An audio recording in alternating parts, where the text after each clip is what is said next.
Russia will begin using the Chinese yuan for international payments instead of the dollar. Saudi Arabia is also in talks with Beijing to do the same thing. Speaking of Saudi Arabia, meanwhile, they're in talks with Iran as well to consider an economic alliance with China and Russia.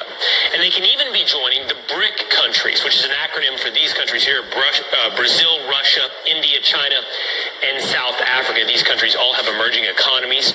So what happens if our economy and the U.S. dollar are no longer the world's dominant currency? Former Assistant Treasury Secretary and host of the Monica Crowley podcast, Monica Crowley, is here to weigh in. Monica, great to see you this morning. Let's start right there. What happens if these emerging economies move away from the U.S. dollar towards the Chinese yuan?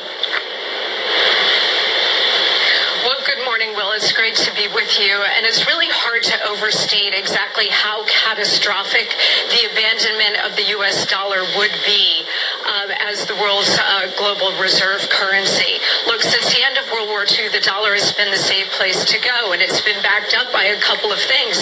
Originally, it was backed up by gold, but President Nixon took us off the gold standard, so there's no hard asset backing up the dollar anymore for the last 50 years.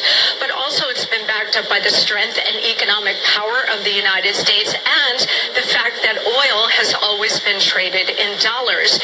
If that were to end, that would mean the end of the U.S. dollar. Look, there's a perfect storm happening right now, Will.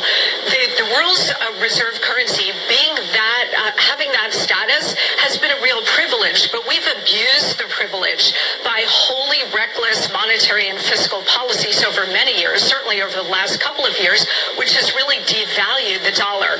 On top of that, now you do have this perfect storm of Biden's weakness, his war on American domestic energy production, the Ukraine war, and as you point out, because of all of these things, we've got America's enemies led by China forming a new economic bloc. And all it would take at this point now, because we're at this pivotal moment, Will, is for Saudi Arabia, who has indicated that they're open to this, to say, you know what, we're going to be open to considering other currencies to trade in oil. If that were to happen, there would be a complete implosion of the global economic system, but certainly the American economic system. And if that were to happen, you'd be looking at sky-high inflation, just raging Weimar Republic kind of inflation. If you think inflation is bad now, just wait. But more importantly, we would lose our economic dominance and we would lose our superpower status. Monica, the world's reserve currency, you said it's a privilege for the United States for the dollar to have been the world's currency. How does that relate to each individual American? How has that changed or impacted or improved our lives throughout the last several decades?